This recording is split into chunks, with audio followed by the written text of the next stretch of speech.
नमस्कार दोस्तों, स्वागत है आपका लर्न इजी में। दोस्तों, आज का ये वीडियो हमारा जनरल साइंस टॉप एमसीक्यूज का सेकेंड पार्ट, जिसमें हम डिटेल्ड एक्सप्लेनेशन करते हैं प्रत्येक सवाल की। और ये जो हमारी श्रृंखला है general science top MCQs with detailed explanation की, ये श्रृंखला टोटली बेस्ड है हमारे रिवाइज्ड सिलेबस पे। और जो हमारी यूपीपीएससी की आगामी परीक्षा है उसको ध्यान में रखते हुए ये वीडियोज आपको प्रोवाइड किए जा रहे हैं, जिसमें हम एमसीक्यूज को एक्सप्लेनेशन के साथ हल करते हैं। तो आइए शुरू करते हैं और बात करते हैं पार्ट 2 के पहले सवाल की। तो जो हमारा पहला सवाल है वह है, गाय के दूध के पीलेपन का क्या कारण होता है। गाय का दूध जो हल्का पीलापन रखता है और जिसके रंग में हल्का पीलापन होता है, उसका क्या कारण होता है। Option A lactic acid, option B carotene, option C pyruvic acid या ऑप्शन डी रेव्युलोज। तो जो गाय का दूध पीलापन होता है गाय के दूध में, उसका कारण जो होता है वो कैरोटीन होता है। कैरोटीन की वजह से गाय का दूध पीला होता है। और कई बार ये सवाल कंफ्यूज करता है लैक्टिक एसिड को लेकर। तो लैक्टिक एसिड गाय व भैंस दोनों के दूध में पाया जाता है, लेकिन गाय के दूध में जो पाया जाता है लैक्टिक एसिड जो कैरोटीन होता है वो गाय के दूध में पाया जाता है, और लैक्टिक एसिड गाय और भैंस दोनों के दूध में पाया जाता है। तो इसमें बिल्कुल भी कंफ्यूज नहीं होना है। जो गाय के दूध का पीलापन है वो कैरोटीन की वजह से होता है। बात करते हैं दूसरे सवाल की। दूसरा सवाल है, प्राकृतिक रबर का बहुलक क्या है। प्राकृतिक रबर का बहुलक क्या है। Option A ethylene, option B acetylene, option C isopropane या ऑप्शन डी हेक्सेन।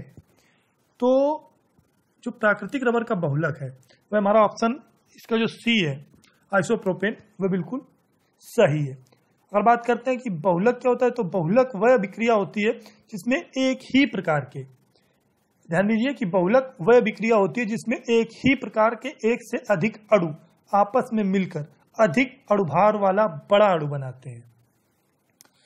और यह जो अभिक्रिया होती है, इस क्रिया में भाग लेने वाले अणु को एकलक या उत्पाद को, जो एकलक कहते हैं मतलब जो अणु भाग लेते हैं और जो उत्पाद बनता है वह बहुलक कहलाता है। तो प्राकृतिक रबर का बहुलक क्या है, वह है आइसोप्रोपेन। तो बहुलक क्या होता है, जब एक ही प्रकार के अणु एक से अधिक अणु आपस में मिलकर अधिक अणुभार वाला बड़ा अणु बनाते हैं, तो वह जो है अभिक्रिया बहुलक कहलाती है। जिससे जो उत्पाद निकलता है वह बहुलक कहलाता है।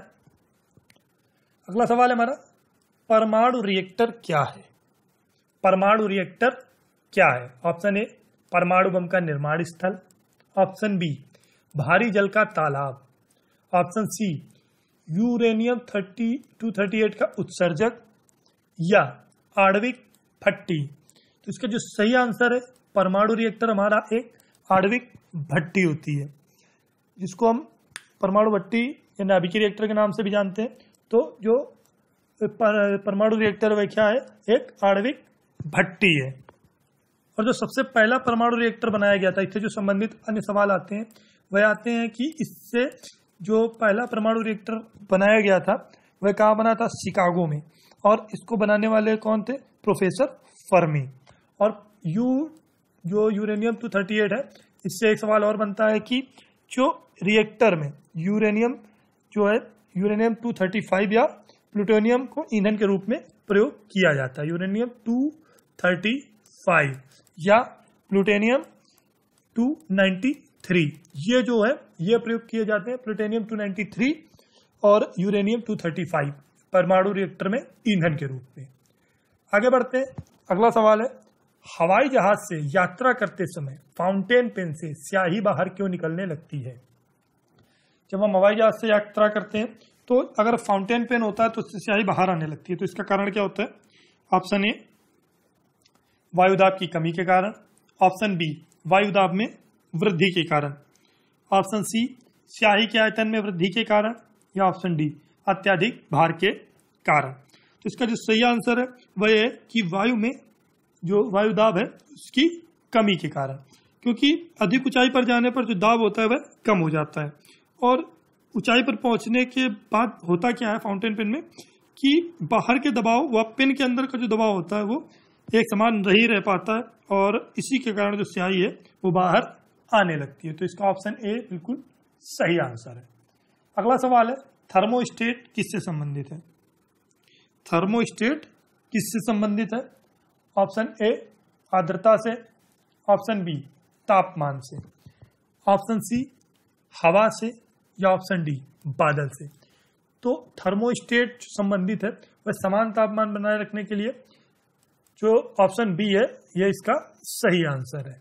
अगला सवाल है हमारा, चूना पत्थर का रासायनिक नाम क्या है? चूना पत्थर का रासायनिक नाम क्या है? Option A calcium carbonate, option B magnesium chloride, option C sodium chloride, या ऑप्शन डी सोडियम सल्फाइड। तो इसका जो सही आंसर है चूना पत्थर का रासायनिक नाम वह है हमारा ऑप्शन है कैल्शियम कार्बोनेट। और चूना पत्थर का प्रयोग कहाँ कहाँ होता है? मुख्य रूप से अगर बात करते हैं तो सीमेंट बनाने में, कपड़े का जो साबुन होता है हमारा उसमें, और मूर्तियां बनाने में मुख्य रूप से इसका प्रयोग किया जाता है। दंत मंजन के प्रयोग जो हमारा उत्पादन होता है उसमें भी इसका प्रयोग कैल्शियम कार्बोनेट का किया जाता है। अगला सवाल है हमारा, फोटोग्राफी में प्रयुक्त तत्व कौन सा है? फोटोग्राफी में प्रयुक्त तत्व कौन सा है? ऑप्शन है आपके A silver nitrate, option B silver bromide, option C sulphuric acid, या ऑप्शन डी साइट्रिक एसिड। तो फोटोग्राफी में जो प्रयुक्त होता है वह प्रयुक्त होता है सिल्वर नाइट्रेट। और कहाँ पर प्रयुक्त होता है? फोटोग्राफी प्लेट को विकसित करने के लिए इसका प्रयोग किया जाता है। तो कहाँ पर जो सिल्वर ब्रोमाइड है कहाँ पर प्रयुक्त होता है? सिल्वर ब्रोमाइड हमारा प्रयुक्त होता है फोटोग्राफी की प्लेट को विकसित करने के लिए। अगला सवाल है हमारा, जल का वाष्प में बदलना किस प्रकार का परिवर्तन है? जल का वाष्प में बदलना किस प्रकार का परिवर्तन है? ऑप्शन ए भौतिक परिवर्तन, ऑप्शन बी रासायनिक परिवर्तन, ऑप्शन सी जैविक परिवर्तन, या ऑप्शन डी प्राकृतिक परिवर्तन। तो जो जल का वाष्प में बदलना परिवर्तन है वह हमारा भौतिक परिवर्तन है। भौतिक परिवर्तन में क्या होता है कि जिस अवस्था में कोई भी पदार्थ है वो दूसरी अवस्था प्राप्त करता है, लेकिन उसको पुनः अपने वास्तविक अवस्था में लाया जा सकता है। जबकि रासायनिक जो हमारा परिवर्तन होता है उसमें ऐसा संभव नहीं है। जैसे दूध से दही जमना, यह हमारा रासायनिक परिवर्तन है। दूध से दही जमने के बाद हम वापस उसको दूध में कन्वर्ट नहीं कर सकते हैं, तो यह एक रासायनिक परिवर्तन है। तो इस प्रकार जो है हमारा जल का वाष्प में बदलना किस प्रकार का परिवर्तन है? यह एक भौतिक परिवर्तन है। अगला सवाल है हमारा, पृथ्वी की आयु मापने के लिए किसका उपयोग किया जाता है? पृथ्वी की आयु मापने के लिए किस विधि का उपयोग करते हैं? Option A carbon dating, option B जैविक तकनीकी, ऑप्शन सी जैव घड़ी, या ऑप्शन डी यूरेनियम विधि। तो पृथ्वी की आयु मापने के लिए सबसे उत्तम तकनीकी है वह हमारी यूरेनियम विधि है। ऑप्शन डी इसका सही आंसर है। और कार्बन डेटिंग से क्या करते हैं? जो हमारा कार्बन डेटिंग ऑप्शन ए है, इससे हम पेड़ पौधों की जो उम्र है उसका पता लगाते हैं। जैव तकनीकी से क्या करते हैं? जो जैव तकनीकी है, जैव तकनीकी के द्वारा वनस्पति और जैविक तत्वों के उन्नतीकरण की जानकारी हमको हासिल होती है। अगला सवाल है हमारा, खाद्य संरक्षण में फूड प्रोसेसिंग हेतु किसका प्रयोग किया जाता है? खाद्य संरक्षण में खाने को बचाने के लिए फूड प्रोसेसिंग में निम्नलिखित में से किसका प्रयोग होता है? ऑप्शन है आपके A sodium carbonate, option B acetic acid, option C जो हमारा है वह है बेंजोइक एसिड, या ऑप्शन डी सोडियम नाइट्रेट। तो इसका जो सही आंसर है वह हमारा बेंजोइक एसिड है। बेंजोइक एसिड क्या होता है? यह क्रिस्टली पदार्थ होता है जो हल्के सफेद रंग का होता है, और यह प्रकृति में पौधों में पाया जाता है। तो बेंजोइक एसिड फूड प्रोसेसिंग में प्रयुक्त किया जाता है। अगला सवाल है हमारा, किस द्रव्य के एकत्रित होने पर मांसपेशियों में थकान महसूस होती है? महत्वपूर्ण है, किस द्रव्य के एकत्रित होने से मांसपेशियों में थकान महसूस होती है? Option A lactic acid, option B uric acid, option C benzoic acid, या ऑप्शन डी पिरुविक एसिड। तो किस द्रव्य के एकत्रित होने से मांसपेशियों में थकान लगता है? ऑप्शन ए आपका सही है। जब मांसपेशियों में जब हम अधिक कार्य करते हैं तो जो एकत्रित होता है वह एकत्रित होता है लैक्टिक एसिड, लेकिन जब हम सामान्य रूप से कुछ आराम कर लेते हैं तो यह लैक्टिक एसिड पुनः अपनी अवस्था में चला जाता है, और जो मांसपेशियां हैं वो रिलैक्स महसूस करती हैं। अगला सवाल है हमारा, भारी वाहनों में डीजल क्यों इस्तेमाल करते हैं? जो हम ट्रकों में भारी वाहन जो हमारे हैं उनमें जो हम डीजल का प्रयोग करते हैं उसके पीछे क्या कारण है? ऑप्शन ए, अधिक माइलेज और इंजन की सुरक्षा। ऑप्शन बी, कम खर्च। ऑप्शन सी, उच्च क्षमता और आर्थिक बचत। या ऑप्शन डी, पेट्रोल की अपेक्षा डीजल का सस्ता होना। तो इसका जो सही आंसर है वह है उच्च क्षमता एवं आर्थिक बचत की वजह से ही भारी वाहनों में डीजल का प्रयोग किया जाता है। अगला सवाल है हमारा, वायुमंडल में सबसे ज्यादा पाई जाने वाली गैस कौन सी है? वायुमंडल में सबसे ज्यादा कौन सी गैस पाई जाती है? ऑप्शन ए आपका nitrogen. Option B, carbon. Option C, oxygen. या ऑप्शन डी, हाइड्रोजन। तो जो 78% सबसे ज्यादा 78% पाई जाती है वह हमारी नाइट्रोजन पाई जाती है। ऑक्सीजन का परसेंटेज हमारा लगभग 21% है। तो सबसे ज्यादा क्या पाया जाता है? नाइट्रोजन पाया जाता है जो कि 78% तक पाया जाता है। अगला सवाल है हमारा, एड्स क्या है? Option A, bacteria. Option B, फफूंदी। Option C, virus. या ऑप्शन डी, अमीबा। तो जो एड्स है वह क्या है? एड्स एक वायरस संक्रमित रोग है जो कि HIV विषाणु से फैलता है और अभी तक एड्स का जो इलाज है वो संभव नहीं है। तो एड्स एक वायरस है। अगला सवाल है, विटामिन डी का स्रोत क्या है? विटामिन डी का स्रोत क्या है? ऑप्शन ए, नींबू। ऑप्शन बी, सूर्य की किरणें। ऑप्शन सी, संतरा। या ऑप्शन डी, ड्राई फ्रूट्स।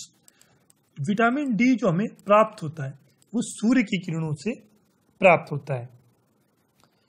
वास्तव में क्या होता है कि सूर्य की किरणों द्वारा विटामिन डी जो है वो हमारे शरीर में ही बनता है। तो विटामिन डी का जो स्रोत है वो क्या है? वह हमारा सूर्य की किरणें हैं, जिसकी वजह से ही विटामिन डी हमारे शरीर में बन पाता है। तो फ्रेंड्स, इसमें हमने बात की महत्वपूर्ण पार्ट 2 के महत्वपूर्ण MCQs की, जो कि हमारे डिटेल्ड एक्सप्लेनेशन का पार्ट 2 था। पार्ट 3 बहुत ही जल्द आपको प्रोवाइड किया जाएगा जिसमें हम महत्वपूर्ण MCQs की डिटेल्ड एक्सप्लेनेशन करेंगे।